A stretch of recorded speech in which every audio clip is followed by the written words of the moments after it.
Hello जी, नमस्कार। Remake would में आज एक और रीमेक का टीजर रिलीज हुआ है और बॉलीवुड के टुकड़ों पर पलने वाले कुछ क्रिटिक्स और रिव्यूअर्स एकदम हवा में उड़ने लग गए हैं। मास सिनेमा इज बैक, आ गया बॉलीवुड का बाप, केजीएफ, आरआरआर सब खत्म, आ गया सबका बाप। और कितनी कन्वीनियंटली इन लोगों ने ये जो नया बाप आया है ना, उसके एक्चुअल बाप को इग्नोर कर दिया।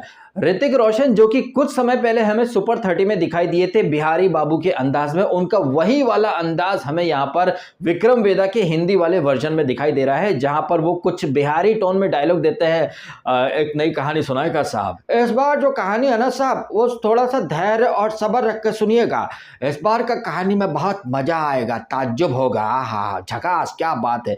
ऋतिक रोशन का वही सुपर 30 वाली डायलॉग डिलीवरी, वही अंदाज हमें यहाँ दिखाई दे रहा है। फर्क बस इतना है कि थोड़ी दाढ़ी बड़ी हो गई है, बाल बड़े हो गए हैं और वो रिप्रेजेंट कर रहे हैं बेताल यानी वेदा को। आपने टीवी पर विक्रम बेताल तो देखा ही होगा, या फिर अपने पंचतंत्र की कथाओं में बेताल 25 भी पड़ी होगी, जहां पर राजा विक्रमादित्य जंगल में जाते हैं और वहां एक बेताल नाम का भूत रहता है, जिसे वो पकड़ करके लाते हैं, पीठ पर लाद कर लेकर आते हैं। बेताल बोलता है, राजा सफर बड़ा लंबा है, चलो मैं तुम्हें सफर काटने के लिए कहानी सुना देता हूं, लेकिन मैं तुमसे कुछ सवाल पूछूंगा, लेकिन तुम्हें ध्यान रखना है कि तुम कुछ बोलोगे नहीं। अगर तुमने कुछ बोल दिया तो मैं वापस चला जाऊंगा। और कैसे वो 30-32 बार जाता है, वापस से बेताल पीठ से भग जाता है, फिर विक्रम उन्हें पकड़ के लाते हैं। अब चूंकि राजा विक्रमादित्य काफी न्याय प्रिय थे, तो हर कहानी के एंड में बेताल उनसे सवाल पूछता है, बताओ राजा कौन सही था कौन गलत था, अगर तूने सही जवाब नहीं दिया तो तेरे सर के टुकड़े कर दूंगा। और न्याय प्रिय राजा यानी कि राजा विक्रमादित्य कहानी के अंत में बताते हैं कि कौन सही कौन गलत। तो इसी विक्रम बेताल की कहानी, जिसे हमने बेताल 25 में पढ़ा, या फिर टीवी पर एक दूरदर्शन पे सीरियल आता था विक्रम बेताल, वो सब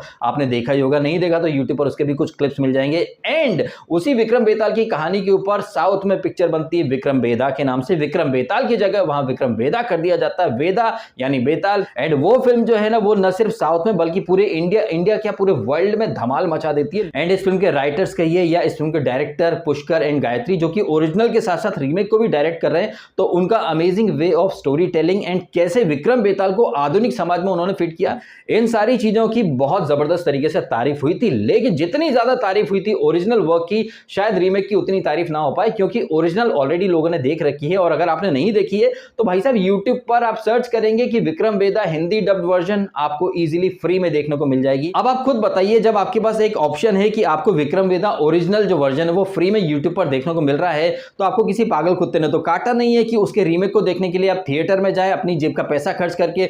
एंड एक बात तो आप अच्छे से जानते हैं कि बॉलीवुड के दिग्गज डायरेक्टर अनुराग कश्यप ने कहा कि लोगों के पास दूध खरीदने का, पनीर खरीदने का पैसा नहीं है। जब आपके पास दूध, पेट्रोल या फिर पनीर वगैरह खरीदने का पैसा नहीं है, तो एक रीमेक फिल्म को देखने के लिए आपके पास पैसा कहां से होगा भाई साहब, है कि नहीं? तो जो पैसा आप रीमेक पर वेस्ट करने जा रहे हैं, उस पैसे से दूध, पनीर, दही वगैरह या फिर हो सके तो पेट्रोल खरीद लीजिएगा। तो आप अपनी हार्ड अर्न मनी को थिएटर में जाकर एक ऐसी फिल्म के ऊपर क्यों बर्बाद करेंगे, जबकि आपके पास ओरिजिनल कंटेंट जो है वो फ्री में अवेलेबल है। एंड ये जो हिंदी वर्जन आया है जिसका टीजर रिलीज हुआ है, भाई साहब टीजर भी हूबहू वही है, सेम टू सेम है जैसे ओरिजिनल का जो टीजर आया था। वहां पर भी विक्रम वेदा जेल के अंदर है, जहां पर वेदा यानी विजय सेतुपति कहानी सुनाना शुरू करते हैं। जैसे वहां पर माधवन गुस्से में टेबल फेंकता है, यहां पर सैफ अली खान टेबल फेंक रहा है। जैसे वहां पर वेदा यानी विजय सेतुपति काफी डेविलिश टाइप की हंसी हंसते हैं, उनकी आंखों में ही एक क्रूरता या फिर बुराई का जो वो प्रतीक बने हैं। जैसा कि आपने अभी थोड़ी देर पहले विक्रम वेदा के हिंदी वर्जन का जो टीजर आया है, जहां पर बड़े बड़े बोल्ड एंड कैपिटल में लिखा आता है कि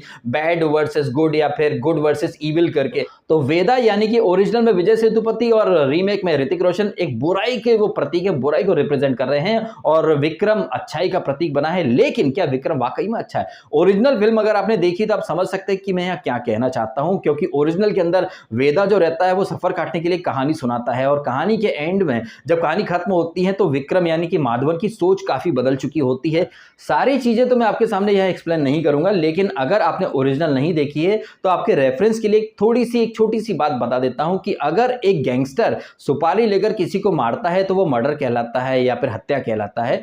लेकिन एक पुलिस वाला अगर किसी को गोली मार देता है तो वो इनकाउंटर कहा जाता है। मतलब लीगल वे से अगर किसी को मारते हैं तो वो इनकाउंटर है, इलीगल वे से किसी को मार देते हैं तो वो सुपारी किलिंग हो जाती है। जबकि देखा जाए तो दोनों ही सिनेरियोज में हत्या हो रही है, लेकिन एक पुलिस वाला किसी को मार देता है तो उसे खूनी नहीं बोला जाता, लेकिन एक इंसान अगर किसी दूसरे इंसान को मार दे तो उसे गुनाह की सजा मिलती है, जेल भेजा जाता है। एक को खूनी बोल दिया जाता है, एक को एनकाउंटर स्पेशलिस्ट बोल दिया जाता है। तो ये जो माइंड गेम है यहाँ पर वेदा बड़ी खूबसूरती के साथ खेलता है और विक्रम का दिमाग चकरा जाता है। वो इंस्पेक्टर, वो शातिर दिमाग इंस्पेक्टर जो बड़े से बड़े शातिर केस को चुटकियों में सॉल्व कर देता है, कैसे यहाँ पर वेदा उसके माइंड के साथ खेलता है और क्या होता है क्या नहीं होता है, ये अगर आपने ओरिजिनल देखी है तो आप समझ सकते हैं। वैसे भी विक्रम बेताल का खेल ऐसा ही होता है, हर कहानी के बाद बेताल भाग जाता है, विक्रम पकड़ के लाता है, फिर बेताल भाग जाता है। तो ये चूहे बिल्ली की दौड़ या फिर चोर पुलिस का खेल चलता ही रहता है, जो कि ओरिजिनल फिल्म में फिल्म के डायरेक्टर गायत्री एन पुष्कर ने बड़ी ही खूबसूरती के साथ प्रेजेंट किया। लेकिन हिंदी वर्जन के बारे में ये कहना बड़ी जल्दबाजी होगी और क्या हिंदी वर्जन तमिल वर्जन को मैच कर पाएगा ये कहना बहुत ज़्यादा मुश्किल होगा, क्योंकि यहाँ पर टीजर में हम ऑलरेडी देख चुके हैं कि जो विलन है यानी वेदा है वो बिहारी तड़का, मतलब अलग ही तरह से उसको पोर्ट्रे करने की कोशिश की जा रही है। और जाहिर तौर पर जो कोर टीम है, डायरेक्टर राइटर, वो वही होंगे, लेकिन यहाँ पर हिंदी ऑडियंस के लिए जो प्रोड्यूसर्स हैं वो अलग तड़का मारेंगे, इनपुट देंगे टी सीरीज वाले। तो कहीं ना कहीं जो टीजर है उससे एक चीज तो मुझे समझ में आ गई है कि यहाँ पर टी सीरीज कहिए या जो प्रोड्यूसर्स कहिए, उन लोगों ने पूरी कोशिश कर ली है कि एक मास्टरपीस को कैसे बर्बाद किया जाए। वैसे भी बॉलीवुड में एक रीमेक के नाम पर ओरिजिनल स्टोरी का बेड़ा गर्क करने का जो ट्रेंड है, पैटर्न है, वो काफी समय से चलता चला आ रहा है। तो यहाँ पर विक्रम वेदा हिंदी का जो टीजर है वो मेरी एक्सपेक्टेशन को तो मैच नहीं कर पाया। आप कह सकते हैं कि भैया तुमको तो वैसे भी बॉलीवुड से प्रॉब्लम है, तो मेरा जवाब होगा प्रॉब्लम बिल्कुल है साहब, और प्रॉब्लम तो डेफिनेटली होगी ही। जिस तरह से बॉलीवुड के खुद के लोग कहते हैं कि हमारी फिल्मों का बॉयकॉट कर दो, लोगों के पास पैसे नहीं है, तो जाहिर तौर पर हम क्यों आपकी फिल्म देखने आए जब आप खुद कहते हो कि फिल्मों का बॉयकॉट कर दो, आपकी फिल्मों में कंटेंट नहीं होता है, आप ऑडियंस के ऊपर ठीकरा फोड़ देते हो कि लोगों के पास पैसे नहीं है। भाई साहब, लोग आपकी फिल्म नहीं देख रहे, लेकिन साउथ की फिल्में जैसे कि अभी कार्तिकेय 2, वो फिल्म तो अच्छा कमा रही है और लोग उसको देखने भी जा रहे हैं और लोग शौक से और हक से पैसा भी खर्च कर रहे हैं उस फिल्म को देखने के लिए। तो अगर आपकी कहानी में दम है और आपकी कहानी यूनिक है, नई है, जो कि हमने पहले नहीं देखी, तो लोग जाएंगे भाई। जैसे केजीएफ के लिए लोग गए थे, जैसे ओरिजिनल विक्रम वेदा लोगों को पसंद आई। जब ओरिजिनल हम देख चुके हैं तो फिर ये रीमेक हम क्यों देंगे भाई साहब? हम तो बिल्कुल नहीं देखेंगे साहब। हाँ, तो विक्रम वेदा का जो हिंदी टीजर आया है उसके बारे में ये था मेरा रिएक्शन, ये था मेरा रिव्यू। आपको ये वीडियो अच्छा लगा हो तो लाइक अवश्य कीजिएगा और हो सके तो अपने मित्रों के साथ इस वीडियो को शेयर भी कीजिएगा। आपने समय निकालकर वीडियो देखा, आपका बहुत बहुत धन्यवाद। Thank you so much.